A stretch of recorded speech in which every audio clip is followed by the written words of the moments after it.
New Jersey Senator Robert Menendez chairs the Senate Foreign Relations Committee. He joins me now. Senator Menendez, Jack Kennedy, our hero, used to always try to figure out the other side, what they were thinking. And Churchill, everybody's hero, said, Russia's an enigma, but you have to understand that they have interests. Find out what their interests are, and you can figure them out. So my question to you is, what do you think Putin wants? Well, first of all, you've got to understand Putin's mentality, right? Putin loves Peter the Great. Why was Peter great? Because he amassed more land for the Russian Empire. So the reality is this is part of what Putin sees. He sees a return of the demise of what was the Soviet Union. He wants to be able to extend its influence territorially and otherwise. Of course, Crimea, incredibly important because of the base there and the access that it gives the Russians to the entire region and to the sea. But at the end of the day, I think we have to remind President Putin of his own remarks 6 months ago in an op-ed in the New York Times speaking about Syria. He said we have to stop using the language of force and return to the path of civilized diplomatic and political settlement. Well, that's appropriate now. His own language has to be reminded.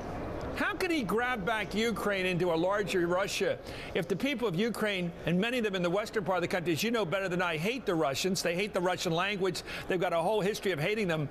I went to school with a lot of Ukrainians in Philadelphia. There are a lot of Catholic Ukrainians, and they don't like the Russians. So if you ever had an election in any atmosphere in Ukraine, they'd vote against the Russian influence. Certainly they'd vote against any Russian invasion. So how does he grab a country against its will in 2014?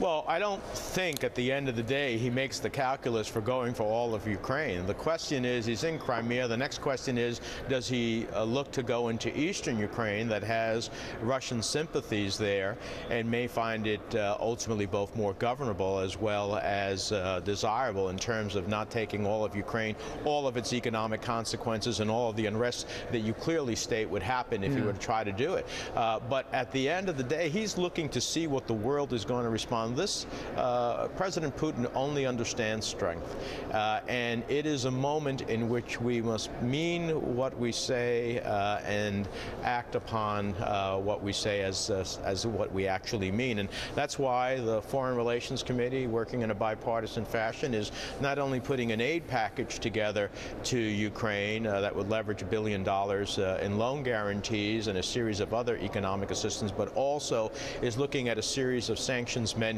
that sends a very clear message of the consequences of continuing to move forward beyond the Crimea and also even in the invasion of Crimea. Would you support strong actions against Moscow right now, including removal of the Russian Federation from consideration for G8 membership? I think clearly that should be on the table. I think that sanctions against high Russian authorities, that ultimately individual sanctions, both on economically freezing assets, on trade, on visa issues, have to be on the table. I think if Russia continues down this path and goes even more aggressively into Ukraine, stopping the sales, military sales and dual-use sales have to be on the table. I think these are the only actions that Putin will understand. And, you know, just as he did in Georgia, which of course was a whole different set of circumstances, the Ukrainians have given no real challenge to him as what Georgia happened, but he used the same pretext. And, you know, he ended up with South Ossetia and Abkhazia, and I can see that playing out here again unless the West has a very decisive set of actions. Great having you on. Senator Bob Menendez of New Jersey, who's chairman of the Senate Foreign Relations Committee. Senator Menendez, thank you so much.